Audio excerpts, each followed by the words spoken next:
guys, pag-usapan lang natin ang breaking news. May pasabog nga naman kasi ang balita at exclusive na pinag-uusapan ngayon.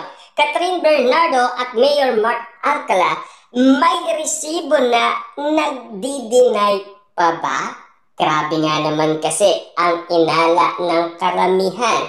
Porket nakita umano na nasa nahiya si Catherine Bernardo at sumunod itong si Mayor Mark Alcala. At inakala nilang resibo kaagad kahit na hindi pa naman umaamin sina Catherine Bernardo at Mayor Mark Alcala. Na alam nyo naman siguro, di ba? Si Catherine Bernardo, ang pagkakaalam natin sa kanya, single pa rin siya. Hanggat wala pang umaamin umano kay Catherine Bernardo at Mayor Mark Alcala, mananatili pa rin yan kung ano man ang namamagitan sa kanila.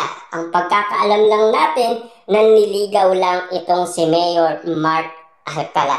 Kasi nagpatunay na dyan si Mami Min Bernardo. Ayon kasi sa kanya, maraming naliligaw sa kanyang anak. Di ba? Siyempre, kasama na doon si Mayor Mark Alcala. At lalong-lalo na kasi kung bakit pinag-uusapan na si Mami Min Bernardo ay hindi boto kay Mayor Mark Alcala para kay Catherine Bernardo. Papaano nga naman kasi todo bantay siya kay Catherine Bernardo. Para nga naman kasi maingat siya kay Catherine Bernardo. Kaso nga lang kasi si Catherine Bernardo ay mahal na mahal niya si Mayor Mark Alcala. Wala tayong magagawa dun Tanging desisyon niya ni Catherine Bernardo. Lalong-lalo na, ayon sa mga Delulu fans, hayaan na muna nating mag-enjoy at maging masaya si Catherine Bernardo sa kanyang desisyon. Kung tama nga ba ang kanyang napili. Kasi pinag-uusapan nga naman kasi lahat ng mga nangyari kay Mayor Mark Alcala sa lahat ng mga pinagdaanan niya sa kanyang buhay pag-ibig noon. Kaya ang pinag-uusapan, bad boy, cheater daw, kung ano-ano pa, lalong-lalo na ang pagiging sabongero daw ni Mayor Mark Alcala. Kaya nananatili pa rin patago ang relationship nina Catherine Bernardo at Mayor Mark Alcala. Pero ang inala naman ng karamihan, lumiliit na daw ang mundo ni Catherine Bernardo at Mayor Mark Alcala dahil lantaran na umano silang nakita sa naiya kasi pinag-uusapan. At lalong-lalo na siyempre may matinding pasabog ang balita sa atin. Siyempre sila mismo ang kumilos at lumapit na mismo sa naiya para maitanong si Catherine Bernardo at Mayor Mark Alcala kung sila nga ba ay patungo Australia. Siyempre, ayon kasi sa balibalita, magkaiwalay daw ang eroplanong sinakyan nila. Pero bagsak ng eroplano nila, Australia. At pero, ang katanungan dito, magkaiba ng destination. Kaya ngayon, ang inala ng karamihan, madali na lang daw yun. Kaya ang aka-aka baka makakita or makasilip sila ng mga resibo galing umano sa Australia. Pero tumindi ang paniniwala umano ng karamihan.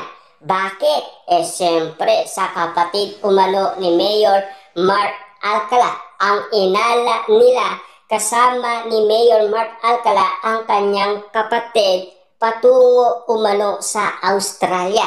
At take note nung araw na sila ay nasa Australia na, biglang may napansin ang karamihan dahil nag-follow itong kapatid ni Mayor Mark Alcala sa best friend ni Catherine Bernardo. At siyempre, nag-follow back naman itong matalik na kaibigan ni Catherine Bernardo na alam naman natin doon lang sila nagkakilala ayon kasi sa mga netizens. Kasi hindi naman madaling mag-follow back kung hindi mo naman kaano-ano. Kasi isang stranger yan eh, di ba?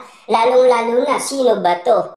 Yan kasi ang mga pinag-uusapan. Lalong-lalo na kasi yan din ang mga pinagkakaguluhan kung bakit nagkakaroon ng resibo at patindi ng patindi umano ang nalalaman ng karamihan. Kung bakit nga naman kasi alatado na daw sina Catherine Bernardo at Mayor Mark Alcala. Eh siyempre, uling-uli daw sila sa akto at bistado na dahil spotted sila sa NAIA. Yan kasi ang pagkakaalam nila.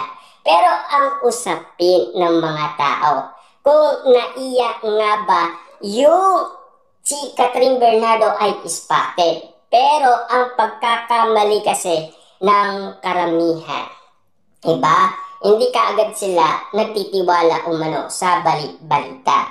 Pero yun nga naman kasi, nagtanong na yung balita at siyempre, correct nga naman kasi yung nag-post ng nasabing image ni Catherine Bernardo at yung video na nasa NAIA siya, di ba? At sumunod naman itong si Mayor Mark Alcala. At lalong-lalo na kasi magkaiba sila ng pila sa eroplano, di ba? Kaya nga naman kasi pinag-uusapan na baka sakaling pwede silang magkita dahil maliit lang daw ang nasabing Australia, di ba? Kaya nga naman kasi ang bulong-bulungan, bakit pa sila nagdi-deny?